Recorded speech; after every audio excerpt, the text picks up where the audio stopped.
Hi everyone, welcome to स्वरूप academy.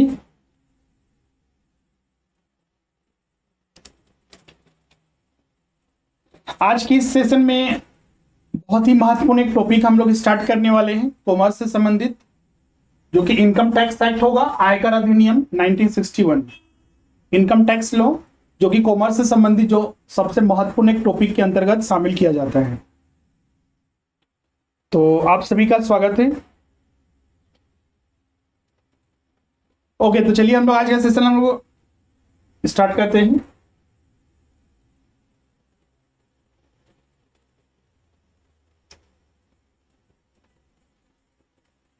जैसा कि आपको पता होगा कि जो हम लोग इसमें स्टडी कर रहे हैं,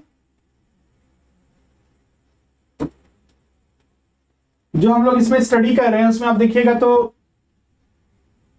टोटल जो है 12 टॉपिक जो कि 8 सब्जेक्ट में बटा हुआ है,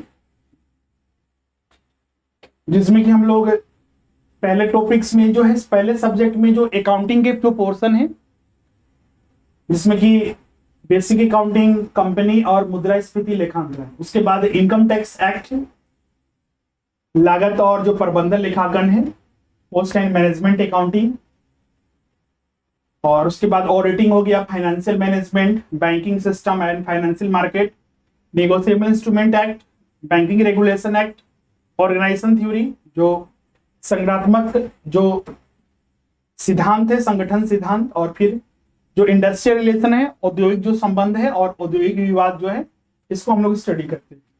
आज हम लोग इसी में जो महत्वपूर्ण एक टॉपिक है आयकर अधिनियम, उसको हम लोग स्टार्ट करेंगे। अगर हम बात करें आयकर अधिनियम के बारे में, जो मूल रूप से सिलेबस में जो दिया हुआ है, अगर सिलेबस में देखिएगा तो जो टॉपिक्स यहां पर दिया हुआ है आप यहां पर देख सकते हैं। सिलेबस में जो विभिन्न टॉपिक्स यहां पर इनकम टैक्स एक्ट में जो स्टडी करने हैं, एक सिंपल सा शॉर्ट में सिलेबस दे दिया गया है, हिंदी इंग्लिश दोनों में यहां पर दिया हुआ है, आप देख सकते हैं। Provisions of income tax act 1961, इसमें डिफिनेशंस हो गया, चार्जेस ऑफ इनकम हो गया, इनकम टैक्स एग्जम्पशंस, साथ ही इसमें डेप्रिसिएशन एंड जो investment allowances, simple problems of computation of income tax under various heads, जो सोर्सेज ऑफ इनकम है, 5 सोर्सेज ऑफ इनकम हम लोग इसमें स्टडी करते हैं। फिर उसके बाद डिटर्मिनेशन ऑफ एसेसेबल इनकम, और उसके बाद फिर हम लोग फाइनली इसमें इनकम टैक्स अथॉरिटी, जो एडमिनिस्ट्रेशन अथॉरिटी है, उसके बारे में वही चीज यहाँ पर हिंदी में भी लिखा हुआ है। तो मूल रूप से अगर देखा जाए तो इसमें क्या क्या हम लोग को पढ़ना है, तो जो हम लोग को यहाँ पर टॉपिक पढ़ना है वो सारे यहाँ पर लिस्ट दिया हुआ है। सबसे पहले हम लोग इसमें जो है इनकम टैक्स का जो बेसिक्स जो है, बेसिक फीचर्स जो है इनकम टैक्स, चूंकि ये इनकम टैक्स जो है सेंट्रल गवर्नमेंट के द्वारा चार्ज किया जाता है, एक लेवी है, तो उसके संबंधित जो भी कॉन्सेप्ट है, टैक्स से संबंधित जो भी कॉन्सेप्ट है, वो हम लोग को यहाँ पर अध्ययन करना होगा। इसमें बहुत सारे इंपॉर्टेंट डिफिनेशंस हैं, क्योंकि जो टैक्स लिया जाता है गवर्नमेंट के द्वारा किसी एक कानून के तहत, लॉ के तहत, एक एक्ट के तहत लगाया जाता है। जैसे कि इनकम टैक्स भी इंडिया में इनकम टैक्स एक्ट 1961 के तहत इम्पोज किया जाता है, जिसका परमिशन गवर्नमेंट ऑफ इंडिया को कॉन्स्टिट्यूशन, संविधान के तहत मिलता है। तो इस एक्ट में बहुत सारे इंपॉर्टेंट डिफिनेशंस भी है। जैसे कि इनकम टैक्स कौन देगा, तो पर्सन्स देगा। तो पर्सन्स मीन व्हाट, पर्सन्स कौन है। इसमें जो टैक्स चार्ज किया जाता है फाइनेंशियल ईयर के आधार पर चार्ज किया जाता है, लेकिन यहाँ पर जो आय अर्न होता है, जो आय कमाई जाती है, उसका ईयर अलग कहलाता है, और जब टैक्स लगता है उसका ईयर अलग होता है। तो बहुत सारे यहाँ पर इंपॉर्टेंट डिफिनेशंस हम लोग यहाँ पर देखते हैं।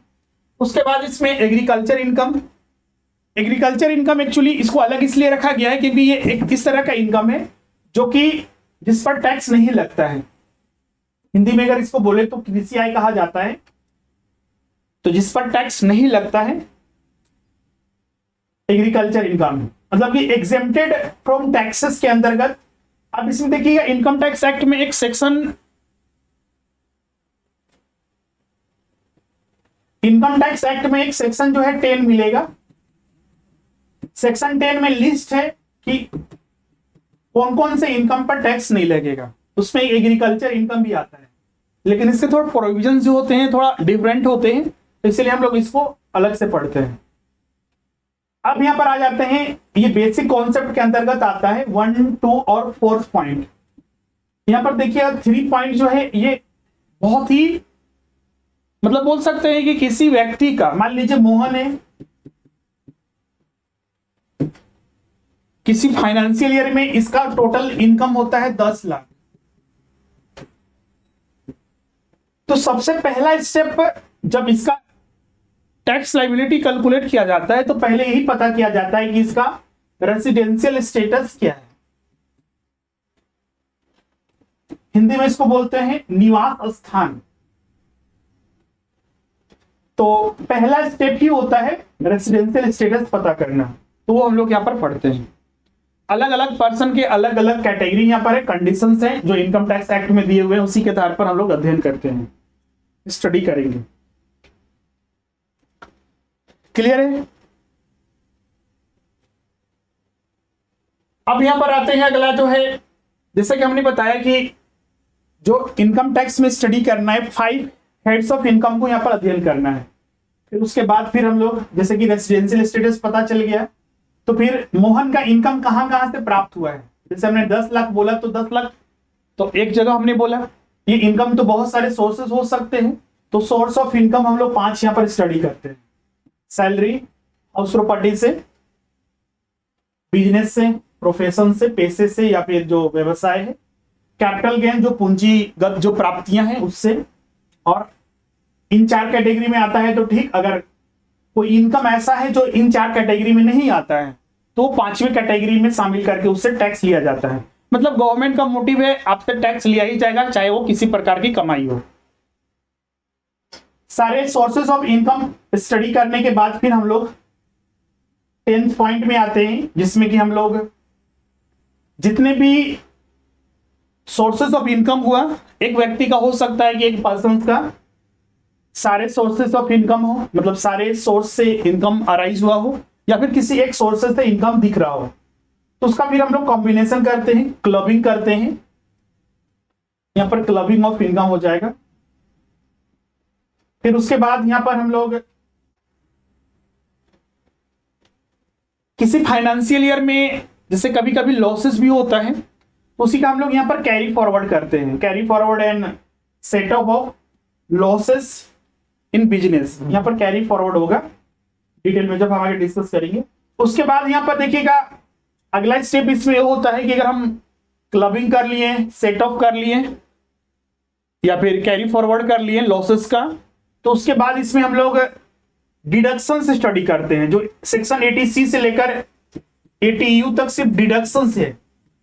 डिडक्शंस क्या होते हैं? तो डिडक्शंस होते हैं जैसे कि बहुत सारे जो एसएससी होते हैं, जो टैक्स पेयर होते हैं, अपने फ्यूचर प्लान के लिए या फिर बहुत सारे ऐसे खर्चे करते हैं जो उसका फ्यूचर बेनिफिट या फिर एक लॉन्ग टर्म खर्चे होते हैं, तो उसी को ध्यान में रखते हैं। या फिर कोई बहुत सारे हेल्थ पर या फिर अपने लाइफ पर बहुत सारे खर्चे करते हैं, तो उसका यहाँ पर गवर्नमेंट बेनिफिट देती है, तो उसका डिडक्शन मिलता है। मतलब कि इतना अमाउंट पर आपको टैक्स नहीं देना पड़ेगा, लेकिन उसका एक लिमिट होता है। वही लिमिट को हम लोग यहाँ पर 80C से 80U तक स्टडी करते हैं। तो ये डिडक्शन से जो यहाँ पर हम लोग देखेंगे। फिर इसके बाद फिर हम लोग इसमें देख लेते हैं कि ऐसे एक इंडिविजुअल को कैसे इनकम टैक्स कैलकुलेट किया जाएगा, टैक्स लायबिलिटी। फिर एक इंडिविजुअल का टैक्स लायबिलिटी और टोटल इनकम कैसे कैलकुलेट करते हैं। फिर उसके बाद फिर कुछ मिसलेनियस टॉपिक्स आ जाते हैं इसमें, जैसे कि टैक्स डिडक्शंस क्या होता है, टीडीएस क्या होता है, मार्जिनल रिलीफ्स वगैरह, इसमें मैट का कॉन्सेप्ट आता है। इसके अलावा इनकम टैक्स अथॉरिटी जो एडमिनिस्ट्रेशन अथॉरिटी है, फिर रिटर्निंग जो रिटर्न जो फाइल किया जाता है उसके बारे में, और फिर फाइनली इसमें हम लोग लास्ट में फिर जो पूरा टॉपिक स्टडी करने के बाद फिर हम लोग इस पर बहुत सारे मिसलेनियस टॉपिक, ध्यान रखिएगा टॉपिक वाइज भी प्रश्न जो है, क्वेश्चन जो है प्रैक्टिस करते रहेंगे, और साथ ही लास्ट में फिर हम लोग ओवरऑल टॉपिक का भी एमसीक्यूज जो है डिस्कस करेंगे यहाँ पर। क्लियर है? तो और यहाँ पर दोनों आधार पर हम लेके चल रहे हैं, क्योंकि यहाँ पर कुछ छात्र ऐसे हैं जो हिंदी में पढ़ना चाहते हैं, कुछ इंग्लिश में। यहाँ ध्यान रखिएगा लॉ टॉपिक है, तो लॉ टॉपिक में ज्यादातर जो है जो टर्म है हिंदी में भी लिखा हुआ है, तो अधिकतर देखिएगा बहुत सारे ऐसे टर्म होते हैं नहीं समझ में आते, तो हम कोशिश करेंगे कि वो इंग्लिश में भी आपको समझ में आए। लेकिन एग्जाम में ध्यान रखिएगा प्रश्न और जो होते हैं, जो एमसीक्यूज होते हैं, वो हिंदी प्लस इंग्लिश दोनों में होते हैं, तो उसका आपको दोनों बेनिफिट मिलेगा, तो दोनों को आपको समझते चलना है। बेसिक हम जो नोट्स वगैरह भी आपको उपलब्ध कराए जाएंगे, दोनों तरह के उपलब्ध कराए जाएंगे, जिससे कि आप इसको बेहतर कर सकें। ओके, तो चलिए हम लोग चलते हैं, यहाँ पर स्टार्ट करते हैं बेसिक कॉन्सेप्ट से। कुछ डाउट है तो आप यहाँ पर पूछ सकते हैं। हाँ, कुछ यहाँ पर देख रहे हैं कि अदर टॉपिक है, यहाँ पर डाउट है, तो अदर टॉपिक का जब हम सेशन लेंगे डाउट सेशन, तो उसमें आप पूछ लीजिएगा, वहां पर डिस्कस करेंगे।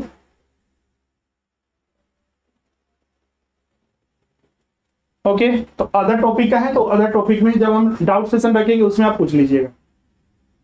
यहां तक इससे संबंधित कोई डाउट है, कुछ पूछना चाहते हैं तो आप यहाँ पर पूछ सकते हैं।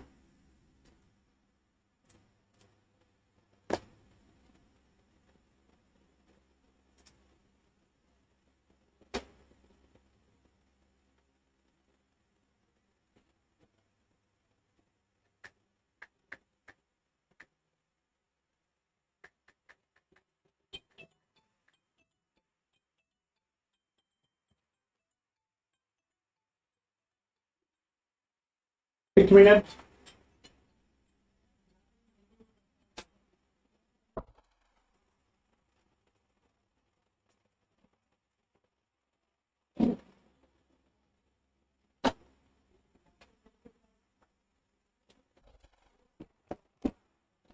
तो चलिए हम लोग स्टार्ट करते हैं बेसिक कॉन्सेप्ट से।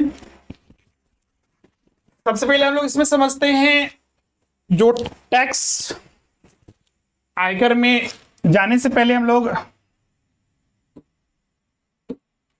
टैक्स क्या होता है उसको समझते हैं।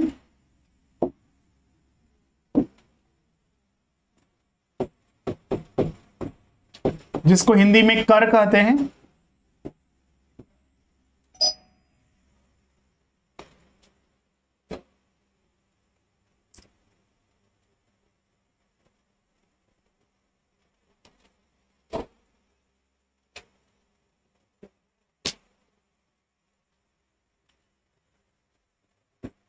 कर का सीधा सा अर्थ है कि सरकार जो है एक चार्ज जो पब्लिक होती है उससे वसूलती है, एक बोल सकते हैं एक तरह का ये लेवी होता है जो गवर्नमेंट के द्वारा लिया जाता है। अब सवाल उठता है कि गवर्नमेंट जो है जो चार्ज जो है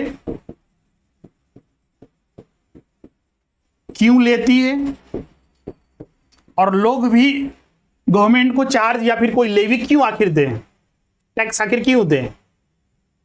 तो इसका सीधा सा एक उत्तर है कि गवर्नमेंट बहुत सारे फैसिलिटी देती है, बहुत सारे जो वेलफेयर प्रोग्राम चलाती है, कल्याणकारी जो योजनाएं हैं। जैसे आप सुनते होंगे कि फ्री में बिजली मिल रहा है, फ्री में वैक्सीन लग रहा है, तो क्या कुछ चीजें फ्री में होती है? बिल्कुल नहीं। इकोनॉमी में फ्री में कुछ भी नहीं होता है। अगर हो सकता है कि आप उसका चार्ज नहीं दे रहे, हम उसका चार्ज नहीं दे रहे हैं, लेकिन उसका चार्ज कोई ना कोई देता है, तो वो टैक्स पेयर होते हैं। जैसे अभी फ्री में सबको वैक्सीन लगा, क्या सचमुच में फ्री में था? बिल्कुल नहीं। उसका कहीं ना कहीं गवर्नमेंट उसका सेटलमेंट की होगी, कहां से उसके लिए भरपाई की जाए।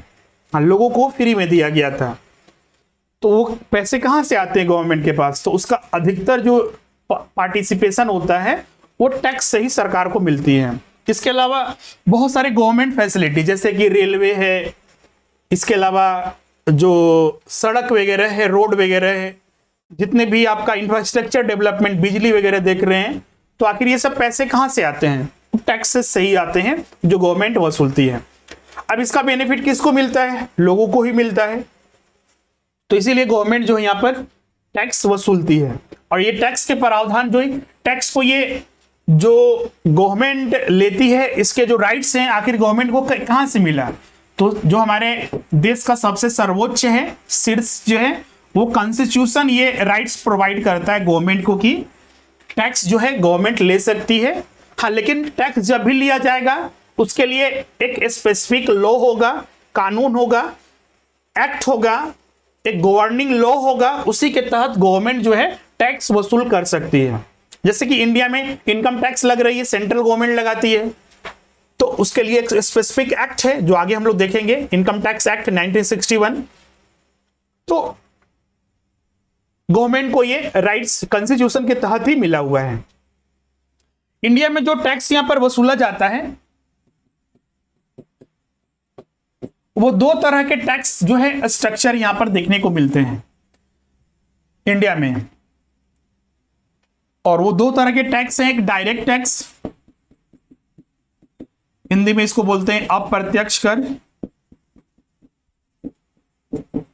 और जो दूसरा है वो इनडायरेक्ट टैक्स, सॉरी ये प्रत्यक्ष कर होगा और ये अप्रत्यक्ष कर, इनडायरेक्ट टैक्स। दोनों में क्या अंतर है? जो डायरेक्ट टैक्स होता है इसमें जो टैक्स पेयर होता है, टैक्स पेयर कौन होगा? पब्लिक। वो सीधे जाकर जो गवर्नमेंट या फिर गवर्नमेंट दो अथॉरिटीज हैं उनको टैक्स देती हैं सीधे। जैसे कि किसी व्यक्ति को 10 लाख का इनकम होता है तो 10 लाख पर इनकम पर टैक्स जाकर गवर्नमेंट को सीधे जमा कर दिए, तो इसीलिए इसको डायरेक्ट टैक्स कहा जाता है। जबकि इनडायरेक्ट टैक्स में क्या होता है? इनडायरेक्ट टैक्स में टैक्स तो पब्लिक को ही देना है, टैक्स पेयर कौन होगा? ये पब्लिक ही होगा। दोनों में पब्लिक ही है, इसमें भी टैक्स पब्लिक को देना है, इसमें भी देना है। लेकिन इनडायरेक्ट टैक्स में क्या होता है कि एक इंटरमीडिएट पर्सन इसमें आ जाता है। जैसे कि आप किसी रेस्टोरेंट में जाते हैं, रेस्टोरेंट में खाना खाते हैं, तो वहां पर पहले यहां पर सर्विस टैक्स दिया जाता था, आज जो दिया जा रहा है जीएसटी दिया जाता है। तो क्या ये जो मान लीजिए आपने बिल के साथ मान लीजिए 200 रुपया प्लस 1000 आपका, मान लीजिए आपने 18% आपने जीएसटी दिया, 1000 का बिल बना, तो आपने टोटल 1180 रुपया दिया। तो क्या ये टोटल अमाउंट रेस्टोरेंट वाले को दिया गया? नहीं, बल्कि इसमें जो जीएसटी का जो अमाउंट है जो यहां पर पे किया गया वो रेस्टोरेंट वाले की रिस्पॉन्सिबिलिटी है कि वो जाकर गवर्नमेंट अथॉरिटी, गवर्नमेंट को जाकर ये जमा करें। तो इसमें भी टैक्स दिया जा रहा है लेकिन अल्टरनेटिव तरीके से, हम किसी और को जाकर टैक्स दे रहे हैं और उसकी रिस्पॉन्सिबिलिटी है कि जाकर वो गवर्नमेंट अथॉरिटी को टैक्स जमा करे। इसीलिए इसको बोला जाता है इनडायरेक्ट, क्योंकि यहां पर इनडायरेक्टली गवर्नमेंट के पास पहुंच रहा है। इनडायरेक्ट टैक्स, अप्रत्यक्ष कर। अब यहां पर देखिएगा भारत में बहुत सारे डायरेक्ट टैक्स हैं, बहुत सारे इनडायरेक्ट टैक्सेस हैं। अगर हम बात करें डायरेक्ट टैक्सेस के बारे में और इनडायरेक्ट टैक्सेस के बारे में, तो डायरेक्ट टैक्स में अगर हम बात करें तो जैसे कि इनकम टैक्स, आयकर, कॉर्पोरेट टैक्स, निगम कर, वेल्थ टैक्स, इसके अलावा जो प्रॉपर्टी टैक्स वगैरह जो होते हैं, गिफ्ट टैक्स वगैरह जो होते हैं, वो सारे इसी में आते हैं डायरेक्ट टैक्स में। इनडायरेक्ट टैक्स में अगर हम बात करें तो इसमें भी बहुत सारे आते हैं। जैसे कि अगर वर्तमान के आधार पर देखा जाए तो अभी जो इंडिया में इनडायरेक्ट टैक्सेस लगते हैं, जो खासकर जो सेंट्रल गवर्नमेंट लगाती है, तो उसमें आ जाता है आपका custom duty,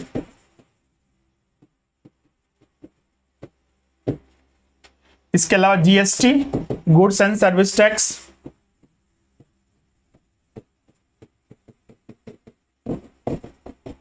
goods and service. पहले क्या होता था कि बहुत सारे टैक्सेस हुआ करता था, जैसे कि service tax, VAT, sales tax, central sales tax, excise duty. तो इन सभी टैक्सेस को खत्म करके एक सिंगल टैक्स लाया गया था जिसका नाम है जीएसटी, जो कि 1 जुलाई 2017 से ये पूरे इंडिया में लागू हुआ था। तो ये सारे खत्म हो गए, सिर्फ जीएसटी यहां पर चल रहा है। इसके अलावा कस्टम ड्यूटी और इसके अलावा स्टाम्प शुल्क वगैरह होते हैं, सेंट्रल सेल्स टैक्स, और जो कुछ सेल्स टैक्स है अभी भी लगते हैं। पेट्रोलियम वगैरह पर भी देखिएगा अलग अलग टाइप के जो टैक्सेस है स्टेट गवर्नमेंट लगाती है। लिक्वर वगैरह जो शराब वगैरह होती है उस पर भी स्टेट गवर्नमेंट टैक्स लगाती है। मतलब कि टैक्सेस को हम लोग दो तरह से और बांट सकते हैं, बोल सकते हैं 3 तरह से। कुछ जो टैक्सेस है केंद्र सरकार लेती है, जैसे कि अगर इसमें पूछा जाए कि केंद्र सरकार, तो इनकम टैक्स केंद्र सरकार लेती है, कॉर्पोरेट टैक्स केंद्र सरकार लेती है, मतलब सेंट्रल गवर्नमेंट। स्टेट गवर्नमेंट भी बहुत सारे टैक्सेस लेती है, जैसे कि अगर हम बात करें तो आप सुनते होंगे भू राजस्व कर, जो मतलब कि जो एक प्रॉपर्टी या फिर जो घर वगैरह होता है उस पर जो टैक्स लगते हैं वो स्टेट गवर्नमेंट वसूलती है। बहुत सारे सिटीज में म्यूनिसिपल जो कॉर्पोरेशन होते हैं वो भी टैक्स लेते हैं, जैसे कि वाटर टैक्स, एडवर्टाइजमेंट टैक्स वगैरह।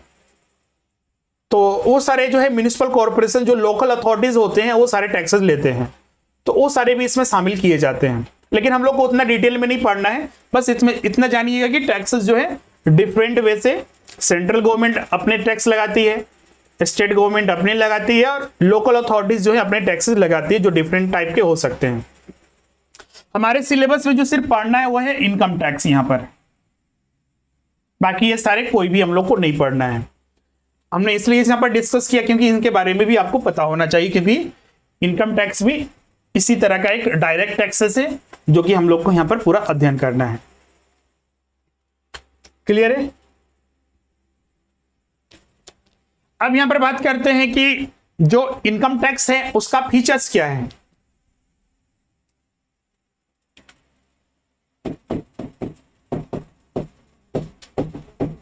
इनकम टैक्स का जो फीचर्स है उसके बारे में सबसे पहला तो ये एक डायरेक्ट टैक्स है, दूसरा जो है ये सेंट्रल गवर्नमेंट जो है वसूलती है,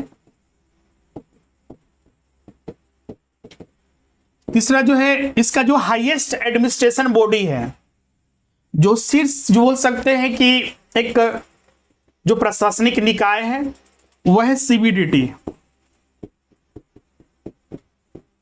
central board of direct tax. आपने नाम सुना होगा कुछ अलग भी, तो जैसे कि आपने सुना होगा सीबीईसी,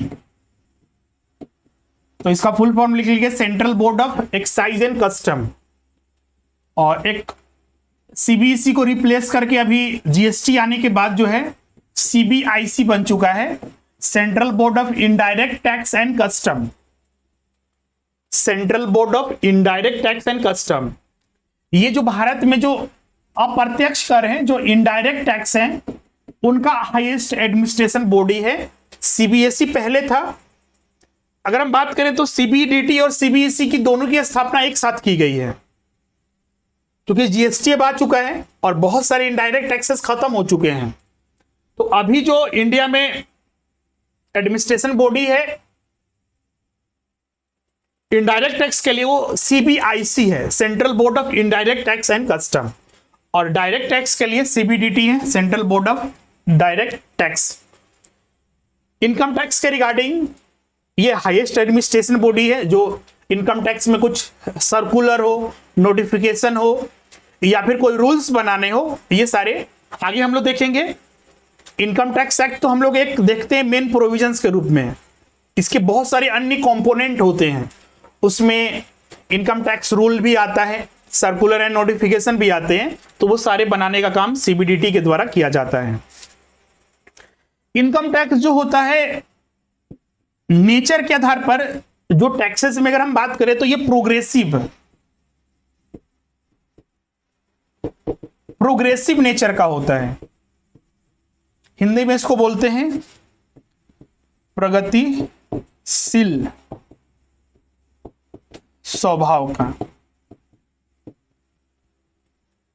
ये प्रोग्रेसिव नेचर क्या होता है, जैसे कि अगर टैक्सेस को अगर नेचर के आधार पर देखा जाए तो बहुत सारे उसके नेचर होते हैं, जैसे कि progressive nature, regressive nature, proportional nature और डिग्रेसिव नेचर भी। तो नेचर ऑफ टैक्सेस मतलब कि टैक्सेस का जो स्वभाव होता है किस तरह के होते हैं। तो पहला हम यहां पर लिख रहे हैं प्रोग्रेसिव नेचर, प्रगतिशील tax system, progressive tax system. इसको ग्राफ के माध्यम से समझिए कि इनकम टैक्स में देखिएगा जैसे जैसे जैसे जैसे इनकम बढ़ता है वैसे वैसे टैक्स रेट भी बढ़ते जाता है। अगर मान लीजिए आपका ये एक्सिस जो है इनकम को दिखा रहा है और ये टैक्स रेट को दिखा रहा है, तो इसका जो ग्राफ है इस तरह से ड्रॉ होगा और ये इस तरह से बनेगा। मतलब कि कुछ इनकम पर टैक्स नहीं लगेगा। ये यहां से प्रारंभ हो रहा है। जैसे कि आपको पता होगा कि अगर एक इंडिविजुअल है तो 2.5 लाख तक, अगर 60 साल से कम है, आगे हम लोग बताएंगे इसके बारे में, 60 साल से कम एज है तो 2.5 लाख तक टैक्स नहीं देना पड़ता है। और अगर सीनियर सिटीजन है तो 3 लाख तक टैक्स नहीं देना पड़ता है। सुपर सीनियर सिटीजन है तो 5 लाख तक टैक्स नहीं देना पड़ता है, तो 0। इसीलिए यहां पर हमने स्टार्ट किया है यहां से। फिर अगर 5 लाख से ज्यादा इनकम होता है, 2.5 लाख से ज्यादा होता है तो 5% देना पड़ता है। फिर 7.5 लाख या 5 लाख से ज्यादा होता है तो 20% देना पड़ता है। 30%, मतलब 10 लाख से ज्यादा हो जाता है तो 30% के रेट के आधार पर देना पड़ता है। मतलब कि प्रोग्रेसिव नेचर में जैसे जैसे इनकम बढ़ेगा वैसे वैसे टैक्स रेट भी बढ़ते जाता है। इसमें दूसरा जो होता है वो होता है आपका रिग्रेसिव नेचर। इनकम टैक्स का स्वभाव इसी तरह का होता है, प्रोग्रेसिव नेचर का। यहां पर देखिए टैक्स रेट मतलब कि इनकम बढ़ रहा है तो टैक्स रेट भी यहां पर इंक्रीज हो रहा है। क्लियर है?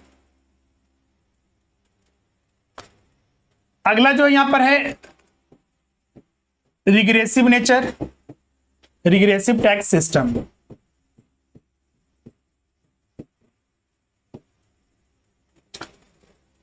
रिग्रेसिव, इसको प्रतिगामी हिंदी में कहते हैं, कर प्रणाली, और इसको बोलते हैं प्रगति।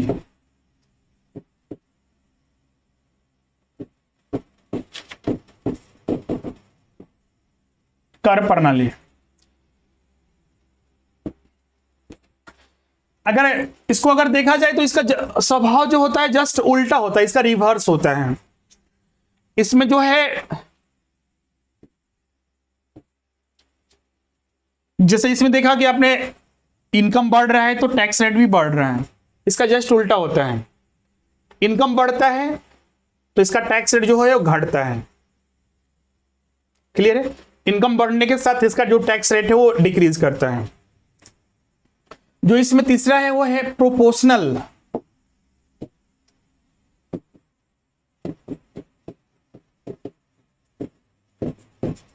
Tax system. हिंदी में इसको बोलते हैं समानुपातिक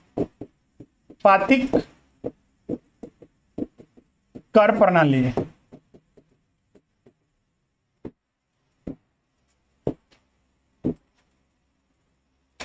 जैसे कि इसमें अगर हम बात करें तो इसमें जो टैक्स रेट होता है वो फ्लैट रेट होता है।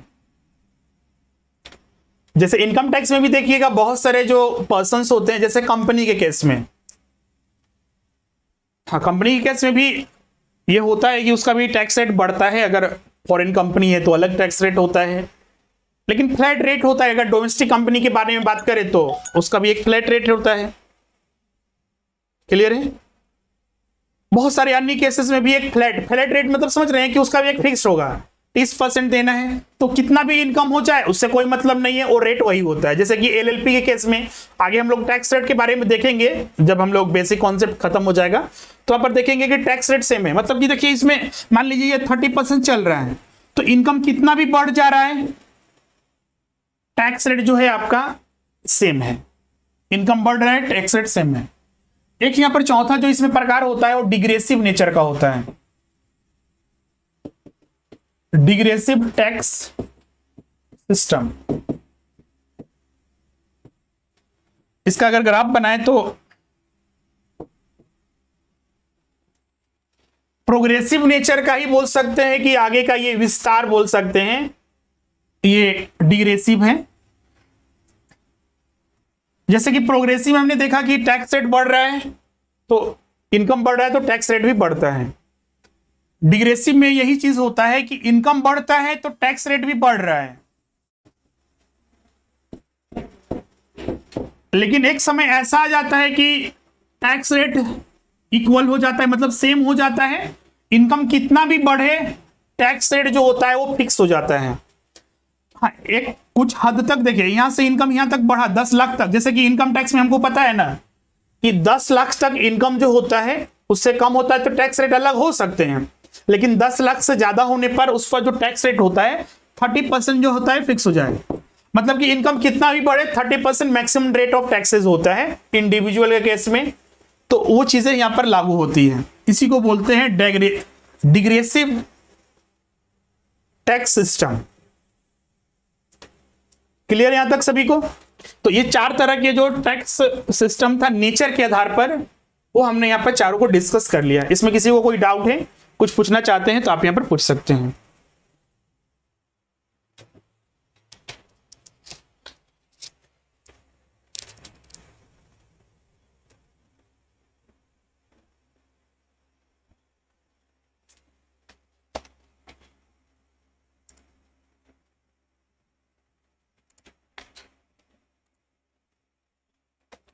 किसी को कोई डाउट था? अभी बोल रहे थे।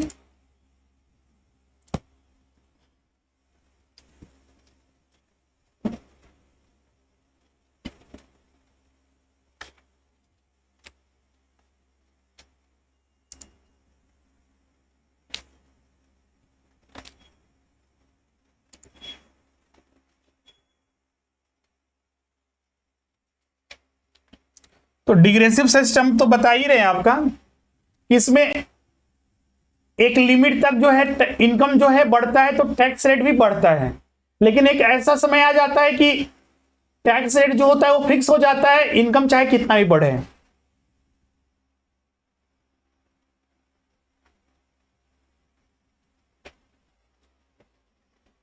डिग्रेसिव को हिंदी में क्या कहते हैं?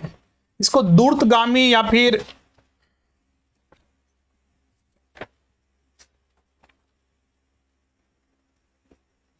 सॉरी, इसको अक्रमिक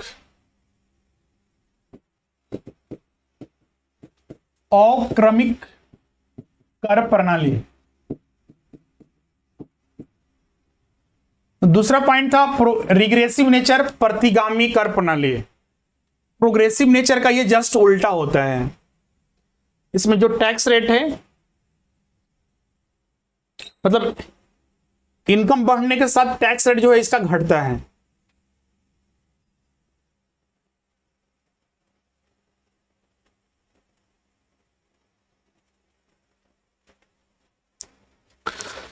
क्लियर है यहां तक सभी को?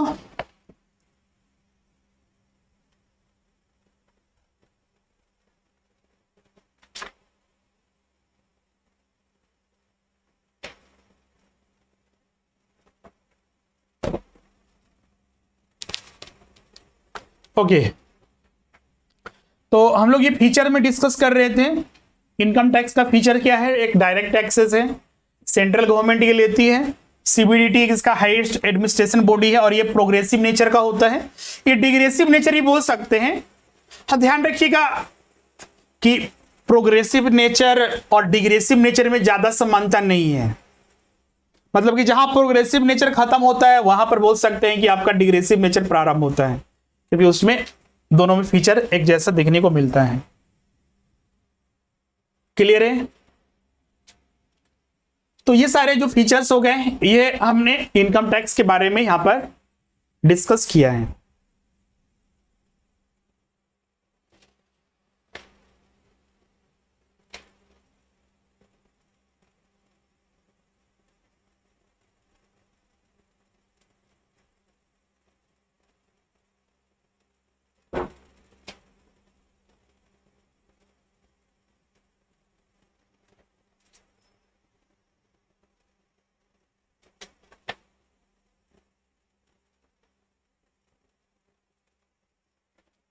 चलिए अब आगे बढ़ते हैं। तब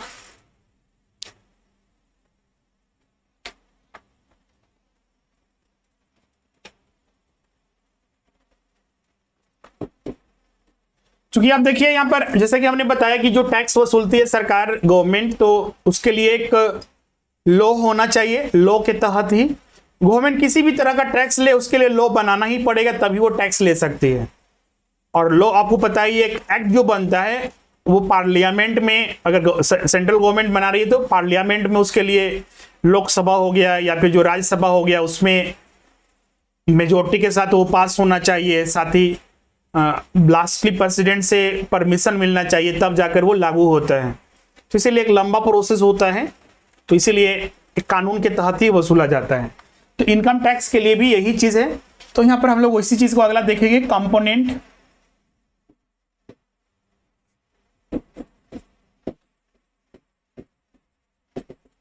components of income tax law. इसमें पहला जो कंपोनेंट है, अगर एक चीज यहां पर ध्यान रखिएगा, ये कंपोनेंट तो हम बता रहे जो अभी वर्तमान में जो लागू है। अगर आपसे पूछा जाए कि भारत में इनकम टैक्स जो है पहली बार कब लगा था, तो इनकम टैक्स के रिगार्डिंग रूल कब बना था, तो 1860 ईस्वी में। इसको कहीं पर आप नोट कर लीजिएगा।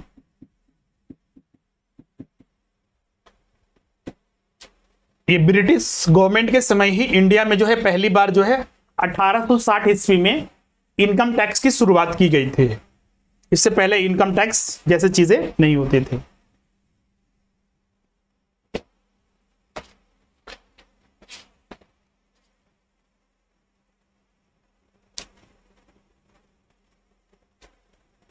हाँ, इसके लिए स्पेसिफिक एक्ट बोला जाए तो जैसे कि आज हम लोग कंपोनेंट में पहला पढ़ेंगे तो वो है income tax act. Income tax act 1961। तो पहली बार तो इनकम टैक्स जो लगाया गया था 1860 में लगाया गया था। इसके लिए जो लॉज बना था, कब बना था, तो ये 1886 ईस्वी में। पहला जो लॉ बना था वो 1886 में बना था, पहला जो एक्ट बना था इंडिया में। क्लियर यहां तक सभी को? आयकर मतलब कि 1962 से पहले इनकम टैक्स एक्ट 1886, इसके बाद फिर 1918 में एक्ट बना था, मतलब आयकर अधिनियम 1918। फिर 1921 में भी एक्ट, 1922 में भी एक्ट बना था। फिर मेजर अमेंडमेंट हुए थे 1939 में, 1939 में। सभी को लिखना नहीं, बस हम बता दे रहे आपको। और फिर फाइनली जो इंडिया इंडिपेंडेंट हुआ, भारत जब आजाद हुआ, तो ये इनकम टैक्स एक्ट 1961 लाया गया, जो कि यह जो एक्ट था पूरे इंडिया में, ये एक्ट जो है अभी पूरे इंडिया में लागू होता है। और ये लागू हुआ था 1 अप्रैल 1962 से। एग्जाम में पूछा जाता है, जैसे कि यहां पर हमने बताया कि आपसे पूछ सकता है कि भारत में जो आयकर पहली बार कब वसूला गया था, तो 1860 में। आयकर अधिनियम कब बना था, 1886 में। उसी तरह यहां पर आ सकता है कि जो वर्तमान अधिनियम है इनकम टैक्स एक्ट 1961, ये कब से लागू हुआ था, तो ये 1 अप्रैल 1962 से पूरे इंडिया में लागू हुआ था।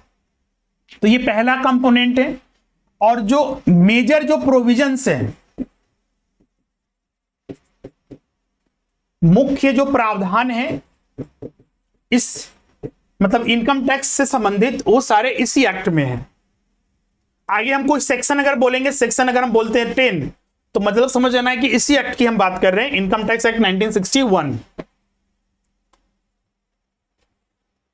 दूसरा इनकम टैक्स का जो मेजर जो कंपोनेंट है वह है इनकम टैक्स रूल।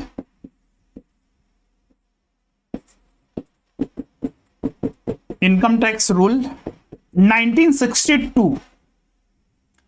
ये रूल जो बनाने का काम किया जाता है, ये रूल ध्यान रखिएगा, ये कोई एक्ट नहीं है। अब बोलिएगा सर कि रूल ये 1962 में बना लिया गया, अभी तक चल रहा है। नहीं, ध्यान रखिएगा, ये रूल जो है टाइम टाइम पर बनते रहता है। तो उन रूल्स को, जैसे कि अभी तक जितने रूल्स बनो, उनको कलेक्टिवली एक साथ इनकम टैक्स रूल 1962 बोला जाता है। ऐसा नहीं कि ध्यान रखना है, जैसे ये एक्ट बना तो उसी समय बाद में भी इसमें अमेंडमेंट हुए बहुत सारे जो कि एप्लीकेबल है। इसी तरह इनकम टैक्स रूल में बहुत सारे रूल्स जोड़े गए बाद में, तो उनको कलेक्टिवली बोला जाता है इनकम टैक्स रूल 1962। अब ये रूल कौन बनाता है, तो जो एडमिनिस्ट्रेशन हाईएस्ट एडमिनिस्ट्रेशन बॉडी है सीबीडीटी। तीसरा जो इसका मेजर कंपोनेंट है वो है सर्कुलर एंड नोटिफिकेशन।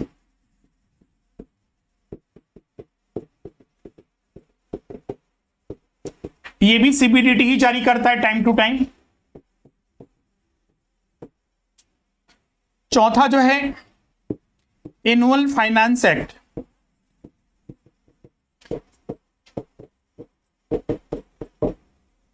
जिससे कि हर साल भारत सरकार जो है एनुअल बजट लाती है, जिसको आम बजट भी कहा जाता है, केंद्र बजट भी कहा जाता है, संघ बजट भी कहा जाता है।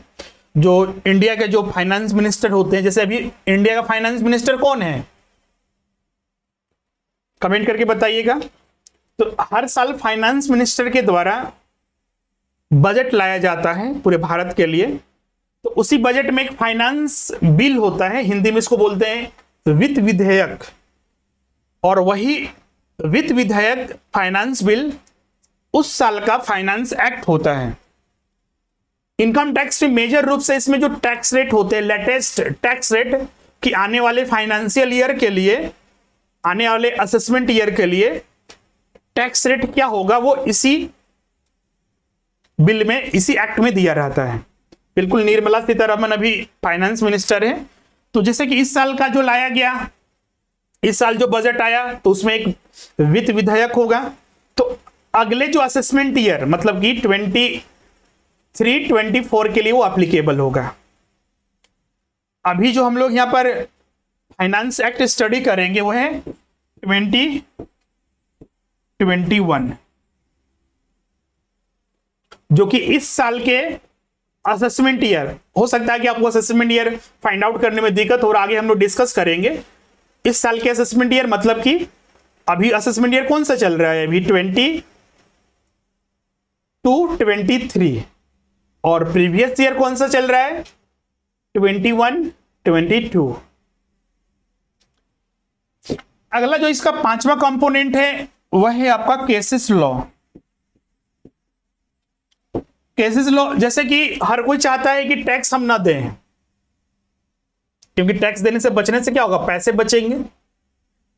क्योंकि अगर मान लीजिए 10 लाख पर कोई 30% टैक्स देता है, तो मतलब 3 लाख का उसका बचत मतलब कि चला जाएगा।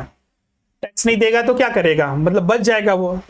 तो लेकिन टैक्स तो सरकार लेगी और देना भी अनिवार्य है। तो बहुत सारे जो ऐसे बहुत सारे लोग होते हैं, टैक्स देने बचने के लिए बहुत सारी चीजें करते हैं, और फाइनली जो है डिस्प्यूट होता है, और डिस्प्यूट चला जाता है कोर्ट में, ट्राइब्यूनल में। तो वहां से फिर बहुत सारे जो है उसके निवारण किए जाते हैं, समाधान किया जाता है, सेटलमेंट किया जाता है।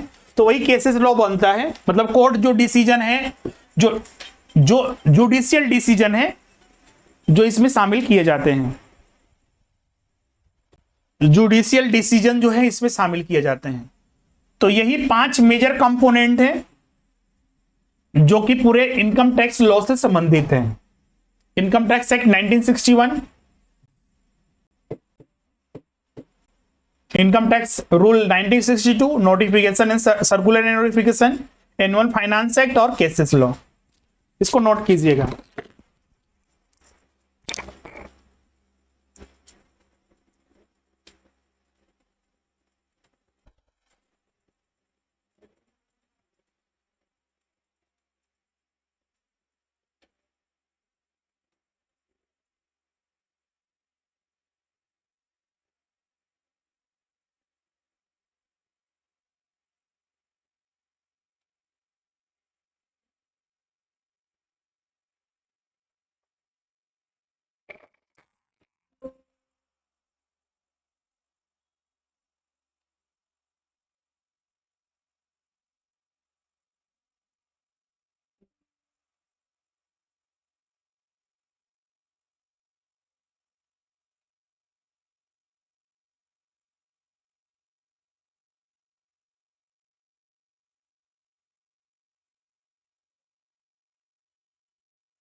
ओके, अभी क्लियर है सभी को?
ओके, तो अब आगे बढ़ते हैं, तो कुछ इंपॉर्टेंट डिफिनेशन हम लोग देखते हैं।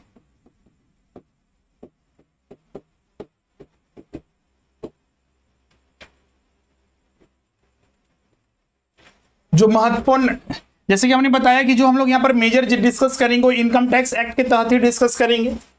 तो इस एक्ट में बहुत सारे मेजर डिफिनेशंस दिए गए हैं जो कि यहाँ पर स्पेसिफिक उसे हम लोग को जानना जरूरी है, जिसमें कि सबसे पहला है जो पर्सन्स, व्यक्ति। व्यक्ति का मतलब क्या है? जैसे कि इसको डिफाइन इस आधार पर किया गया है कि टैक्स कौन देगा। जैसे कि आज देखिएगा बहुत सारे जो इनकम का सोर्स है, तो यहां पर एक नेचुरल पर्सन भी देखने को मिलता है और एक आर्टिफिशियल पर्सन। जैसे कि आजकल जो बिजनेस वगैरह किए जाते हैं आर्टिफिशियल नाम पर, जैसे कि मान लीजिए कोई बिजनेस स्टार्ट किया गया, ए बी एंड कंपनी है, एक्स लिमिटेड है, तो इसका भी इनकम हो रहा है, इसका भी इनकम हो रहा है। तो व्यक्ति का मतलब सीधा से अगर हम रखते हैं कि एक नेचुरल पर्सन ही टैक्स देगा, तो अगर मान लीजिए इसका इनकम, इसके नाम पर इनकम होता है, तो टैक्स तो ये नहीं दे पाएगा, जबकि इसका बेनिफिट जो है वो इसमें काम कर रहे हैं लोगों को मिलता है। तो इसीलिए यहां पर जो पर्सन्स में डिफाइन किया गया है वो हर तरह से डिफाइन किया गया है कि जिसकी भी अपनी सेपरेट इनकम हो वो टैक्स पे करे। इसलिए पर्सन में जो शामिल किया गया है, एक इंडिविजुअल को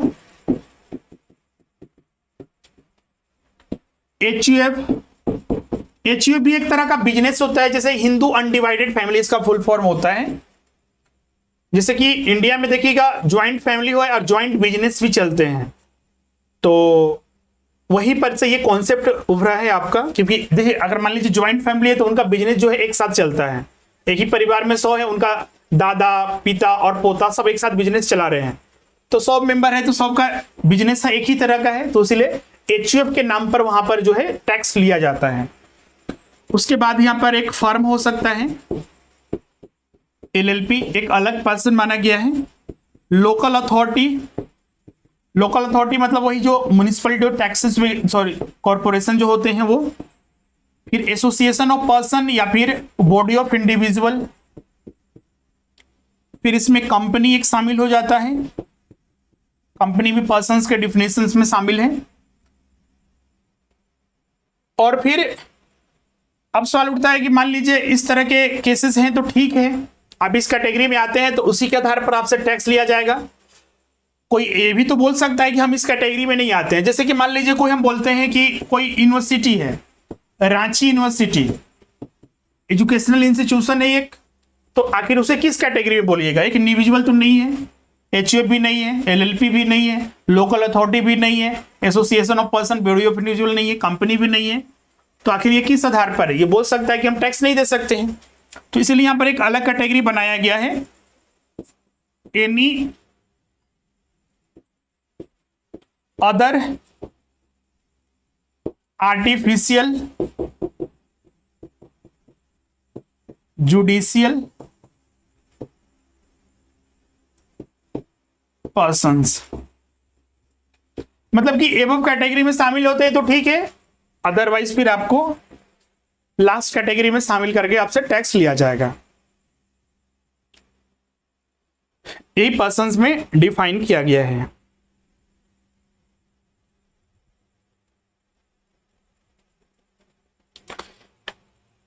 ध्यान रखिएगा, एग्जाम में देखिएगा कभी कभी सेक्शंस भी पूछा जाता है, तो इसका जो सेक्शन है सेक्शन 2 सब सेक्शन 31 है। एग्जाम में क्या होता है कि मैचिंग करने वाले आता है, मैचिंग, तो उसमें एक साइड रहेगा, मान लीजिए आपका कोई कंटेंट रहेगा, कोई टॉपिक रहेगा और एक साइड सेक्शन रहेगा, तो मैच करना होता है, तो सेक्शन भी याद रखिएगा, एग्जाम में पूछा जाता है।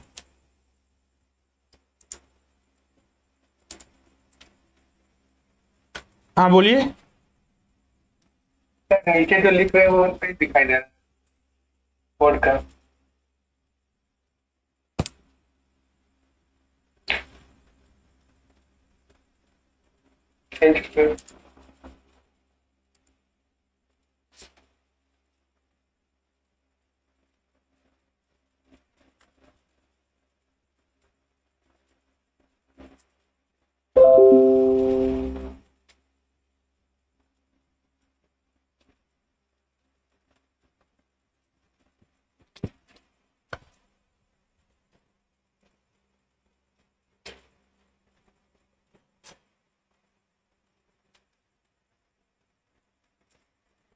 अगला जो इंपॉर्टेंट डिफिनेशन में हम लोग जो दूसरा जो डिस्कस करेंगे वो है आपका एसएससी।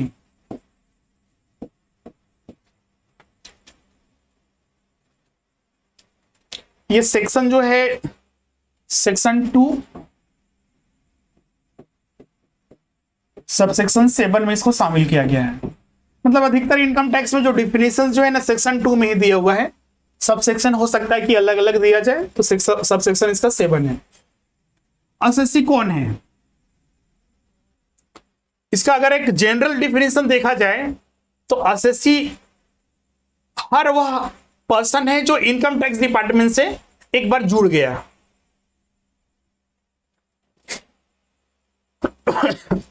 इनकम टैक्स डिपार्टमेंट से एक बार जो जुड़ गया वो एसएससी कहलाएगा। जैसे कि आप एक फॉर्म भरते हैं, कोई एग्जामिनेशन फॉर्म आया, आप फॉर्म भर दिए, जरूरी नहीं है कि आप सिलेक्शन होगा आपका, फाइनल मेरिट लिस्ट आएगा तभी आप कैंडिडेट कहलाइएगा। कैंडिडेट हर वह व्यक्ति है जो फॉर्म भरता है, चाहे उसका फाइनल सबमिशन नहीं भी हो तो भी कैंडिडेट कहलाता है। अगर उसने पेमेंट नहीं किया, सिर्फ आधा फॉर्म भरा, पेमेंट नहीं किया, तो भी वो कैंडिडेट कहलाता है। वहां पर देखिएगा लिस्ट आता है रिजेक्टेड कैंडिडेट, तो कैंडिडेट का मतलब सीधा सा हर वो व्यक्ति है जो एक बार फॉर्म को फिलअप कर दिया, कैंडिडेट कहलाता है। वही चीज यहां पर भी एसएससी। तो एसएससी का मतलब कि ऐसा नहीं है कि जो टैक्स देने जाएगा, टैक्स जमा करेगा वही एसएससी है, तो बिल्कुल नहीं है। आप टैक्स जमा करते हैं, टैक्स नहीं जमा करते हैं, मतलब कि आपने रिटर्न फाइल किया, हो सकता है कि टैक्स लाइबिलिटी क्रिएट नहीं हुआ तो आप टैक्स नहीं जमा किए, तो भी एसएससी है। हो सकता है कि आप पेनाल्टी जमा करने के लिए गए, तो भी एसएससी कहलाएंगे। तो मतलब इसीलिए हम लोग एक जनरल डिफिनेशन यही है कि एसएससी हर वो व्यक्ति जो इनकम टैक्स डिपार्टमेंट से जुड़ गया है। एक यहां पर आता है डीम्ड एसएससी का कॉन्सेप्ट। डीम्ड एसएससी हिंदी में इसको बोलते हैं माना हुआ करदाता।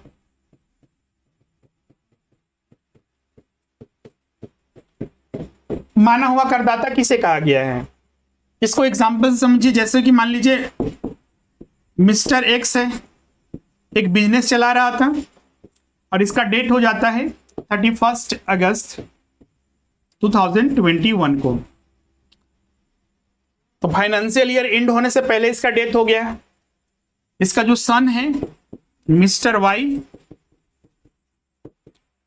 क्योंकि अब इसके इनकम जो हुआ 1 अप्रैल से 31 अगस्त तक, इसका टैक्स तो देना पड़ेगा ना। डेथ हो गया तो ऐसा मतलब तो नहीं है कि टैक्स नहीं देना है, देना तो है। तो टैक्स तो अब ये ऊपर से उठ कर तो देने नहीं आएगा। इसका सन ही मान लीजिए जाकर टैक्स जमा करता है। तो जिसका सन है मिस्टर वाई, वो टैक्स एसएससी नहीं है, बल्कि ये डीम्ड एसएससी है, क्योंकि वो अपना टैक्स नहीं देने गया है बल्कि अपने फादर का टैक्स देने गया है। इसलिए यहां पर मिस्टर वाई को एक डीम्ड एसएससी बोला जाता है, माना हुआ करदाता हिंदी में इसको कहते हैं। तो ये एसएससी का सारा कॉन्सेप्ट था, इसमें क्लियर है सभी को। अगला जो इसमें तीसरा जो इंपॉर्टेंट डिफिनीशंस है, तीसरा और चौथा, ये दोनों एक साथ हम लोग देखेंगे।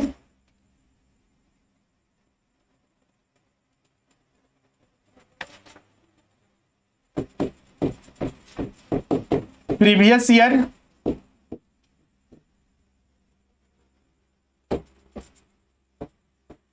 Assessment year.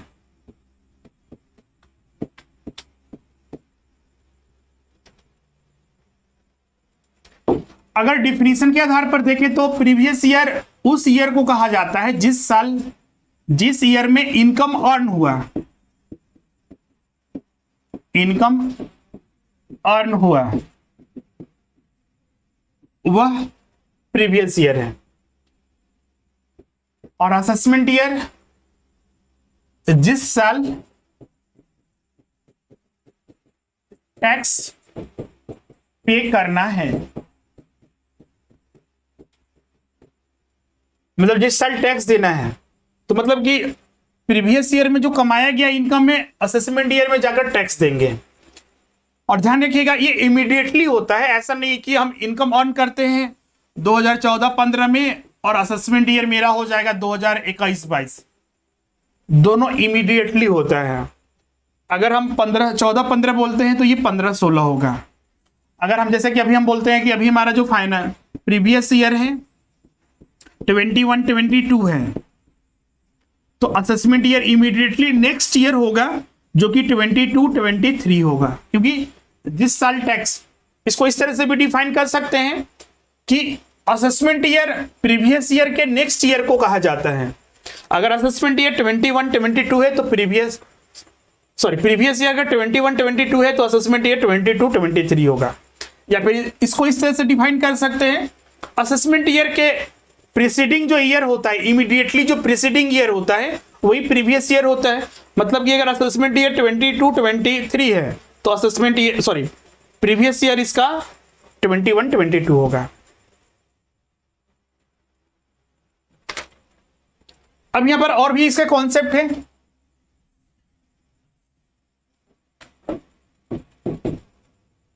ट्वेंटी 22 है तो ये 22-23 होगा,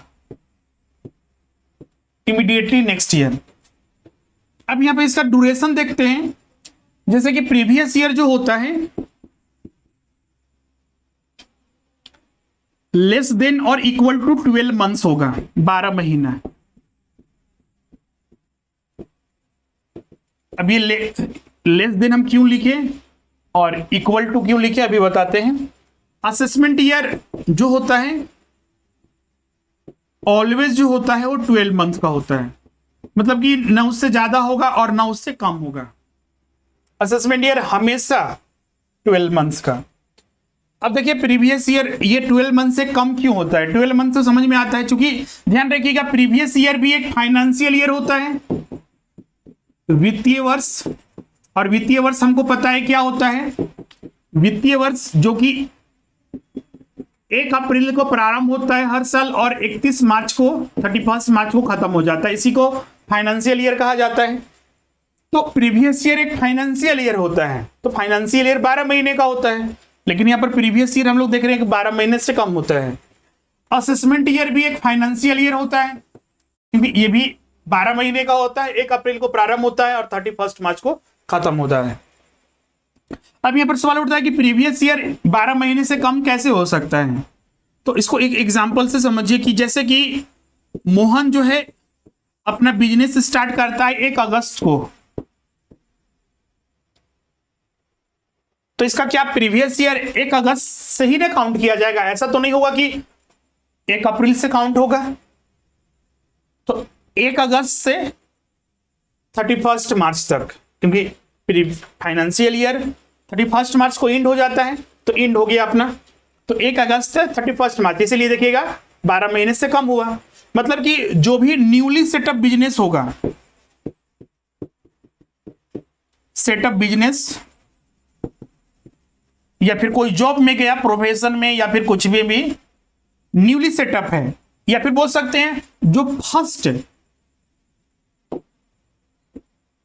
फर्स्ट जो प्रीवियस ईयर होगा वो 12 महीने से कम का हो सकता है किसी भी न्यूली सेटअप बिजनेस या फिर किसी भी न्यूली प्रोफेशन के लिए या फिर कोई जॉब में जाता है।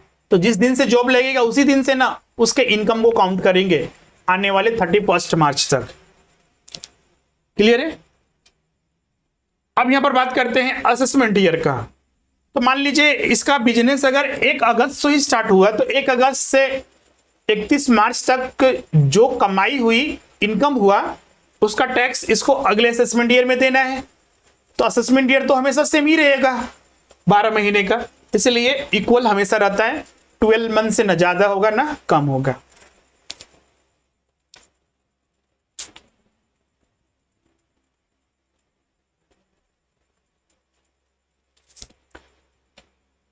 क्लियर यहां तक सभी को?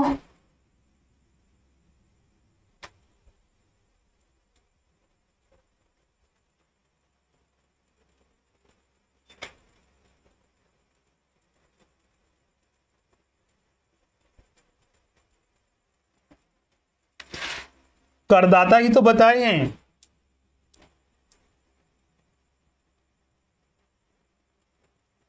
ये जो पर्सन्स बताए थे ना वो उसी को पता है हम लोग।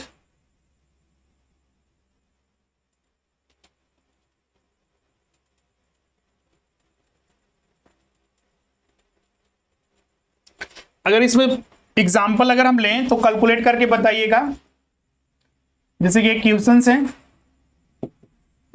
मिस्टर जेड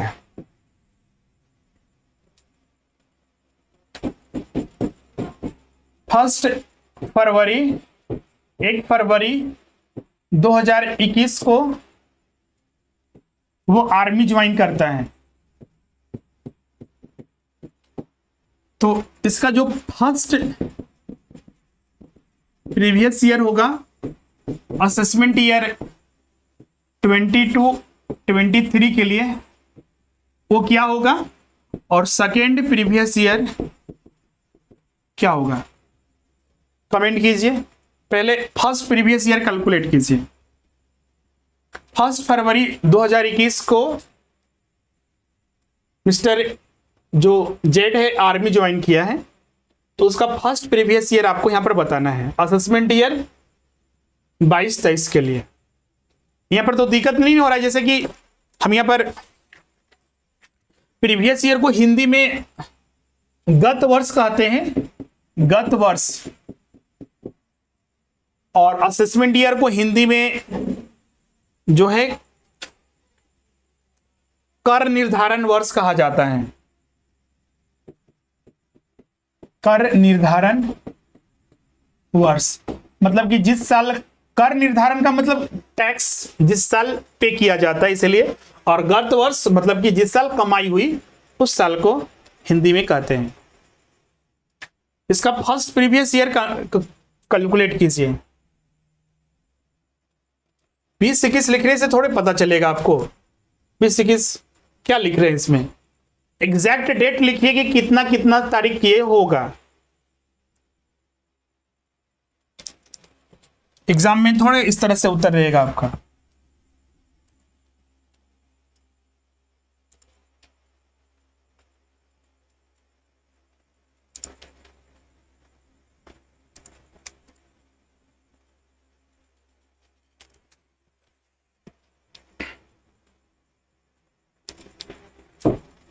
ओके, तो हम ये यहां पर लिख दे रहे हैं आपका 1 फरवरी 2021 से 31 मार्च 2021 तक इसका फर्स्ट प्रीवियस ईयर है। सेकेंड प्रीवियस ईयर गत वर्ष 1 अप्रैल 2021 से 31 मार्च 2022 तक इसका सेकेंड प्रीवियस ईयर। मतलब कि फर्स्ट प्रीवियस ईयर के बाद जो सेकेंड प्रीवियस ईयर होगा हमेशा वो 12 महीने का होगा।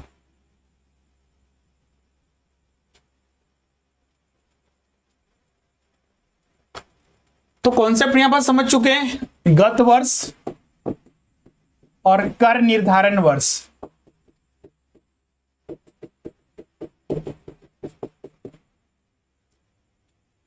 तो एक कॉन्सेप्ट यहां पर क्या निकला कि जो भी इनकम अर्न होगा प्रीवियस ईयर में उसका टैक्स देना पड़ेगा असेसमेंट ईयर में, मतलब अगले साल, इमीडिएटली अगले साल। लेकिन इस रूल का यहां पर एक्सेप्शन भी है।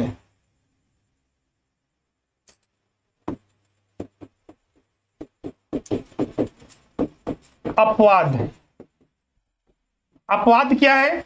जैसे कि यहां पर रूल हमने देखा क्या कि जो भी प्रीवियस ईयर में इनकम होगा नेक्स्ट इमीडिएटली ईयर, मतलब असेसमेंट ईयर में टैक्स देना है। अपवाद यह है कि प्रीवियस ईयर में इनकम अर्न हुआ है, प्रीवियस ईयर में ही टैक्स देना होगा, देना होगा। अब ऐसा रूल क्यों बनाया गया होगा?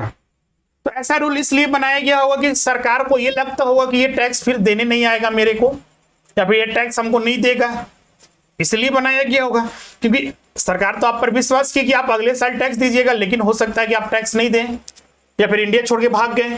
तो इसलिए 5 केसेस यहां पर आते हैं कि टैक्स प्रीवियस ईयर का इनकम प्रीवियस ईयर में ही टैक्स देना है, अगले साल असेसमेंट ईयर का वेट नहीं किया जाएगा। तो टोटल यहां पर 5 केसेस बताए गए हैं। पहला केसेस इसमें आता है कि जो परमानेंटली, मतलब कि या फिर जो लॉन्ग पीरियड ऑफ टाइम के लिए इंडिया को छोड़ के जा रहा है, तो बिल्कुल स्वाभाविक है, नियम तो यही कहता है, मतलब स्वाभाविक नियम यही है कि उसे टैक्स देकर जाना चाहिए। तो उस ईयर में आप टैक्स देके चले जाइए। परमानेंटली जो इंडिया को या फिर लॉन्ग पीरियड ऑफ टाइम के लिए छोड़ के जा रहे हैं। दूसरा केस इसमें आ जाता है जो शिपिंग, जो शिपिंग वेयर बिजनेस वगैरह में है, इन्वॉल्व है। जैसे देखिएगा, मान लीजिए शिपिंग वगैरह है, आज इंडिया में है तो कल कई और कंट्री में, तो शिपिंग वाले केस में भी आपका टैक्सेस जो होता है उसी प्रीवियस ईयर में देना होता है। क्लियर है? तीसरा केस इसमें आ जाता है जो भी इसमें कोई ऐसा बिजनेस जो कि एक पर्टिकुलर टाइम के लिए होता है, कोई पर्टिकुलर इवेंट वगैरह होते हैं, पर्टिकुलर कोई इवेंट वगैरह हुआ, कोई पर्टिकुलर टाइम के लिए कोई बिजनेस स्टार्ट किया गया, तो वैसे केस में भी टैक्सेस जो है उसी प्रीवियस ईयर में देना होता है। चौथा इसमें केस आ जाता है कि कोई ऐसा पर्सन है, कोई पर्सन होते हैं जैसे कि अपना इनकम अर्न हुआ, वो क्या करेंगे कि अपना इनकम बचाने के लिए किसी और के नाम पर, अपने रिलेटिव के नाम पर, तो अपने पड़ोसी के नाम पर, तो कोई अपने मित्र के नाम पर अपने इनकम को दिखाता है या फिर अपने एसेट्स को चार्ज कर देता है, डिस्पोज करने की कोशिश करता है। तो कोई ऐसा पर्सन जो इलीगल एक्टिविटी करता है और सरकार को पता चल जाएगा, क्योंकि सारे आजकल ट्रांजैक्शंस वगैरह तो ऑनलाइन होते हैं और बहुत सारे एक्टिविटीज होते हैं, तो जो इलीगल एक्टिविटी करके अपने इनकम को डिस्पोज करने की कोशिश कर रहे हैं, तो उससे भी टैक्स जो है उसी प्रीवियस ईयर में ले लिया जाता है, बल्कि उस पर पेनल्टी भी लगाया जाता है। और पांचवा जो शॉर्ट ड्यूरेशन जो बिजनेस है, या फिर इसको बोल सकते हैं जो सीजनल बिजनेस है, जैसे अभी गर्मी का सीजन आ गया है, तो अभी देखिएगा, मतलब गर्मी का सीजन था उसमें तो देखिएगा तो बहुत सारे जो बिजनेस, नए बिजनेस खुल जाते हैं। अब यहाँ पर जो है बिजनेस जो मतलब सीजन के आधार पर बिजनेस अलग अलग देखने को मिलते हैं। तो शॉर्ट ड्यूरेशन के बिजनेस होते हैं। अब ऐसा नहीं है कि 4 महीने आपने बिजनेस चलाया तो फिर आपके से वेट किया जाएगा कि अगले साल टैक्स दीजिए, तो ऐसा इसमें नहीं होता है, बल्कि आपको उसी फाइनेंशियल ईयर में टैक्स देना पड़ता है। तो ये टोटल 5 केसेस है। और एग्जाम में देखिएगा 90% चांसेस ऐसा होता है कि यहां पर प्रश्न पूछे जाते हैं। बहुत सारे ऐसे एग्जामिनेशन हमने देखा है जिसमें कि प्रश्न यहां पर लगातार पूछे जाते हैं। तो ये 5 केसेस हमेशा याद रखिएगा, एग्जाम में पूछा जाता है हमेशा।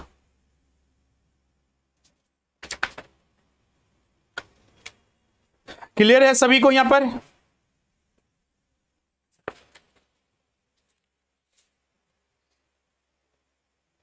इसका डिटेल में आप लोग को नोट्स मिल जाएगा, तो कोई दिक्कत नहीं है। हिंदी में अलग नोट्स रहेंगे और इंग्लिश में अलग नोट्स रहेंगे, तो उससे आप हाँ कुछ कुछ जो कीवर्ड है उसको जरूर लिखिएगा, क्योंकि नोट्स तो हर किसी के पास होता है।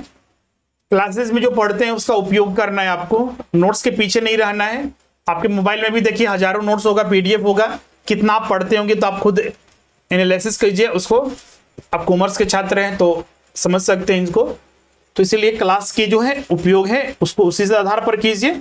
जो इंपॉर्टेंट पॉइंट है, कीवर्ड है, उसको लिखते जाइए। बाकी नोट्स बुक्स तो हजारों आपको मिल जाएंगे। अब इसके आगे हम लोग डिस्कस जो करेंगे कि कोई भी अगर पर्सन्स है तो उसका टैक्स लायबिलिटी जो कैलकुलेट किया जाता है उसके स्टेप्स क्या हैं, और उसके बाद फिर हम लोग टैक्स रेट के बारे में डिस्कस करेंगे। फिर उसके बाद रेसिडेंशियल स्टेटस, फिर उसके बाद एग्रीकल्चर इनकम, और उसके बाद जो है इनकम फ्रॉम अदर सोर्सेस। तो उसको हम लोग अगले क्लास में चर्चा करेंगे। क्लियर है सभी को?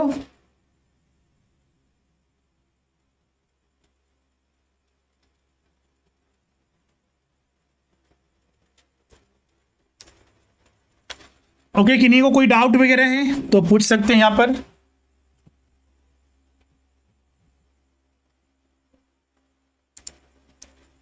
ओके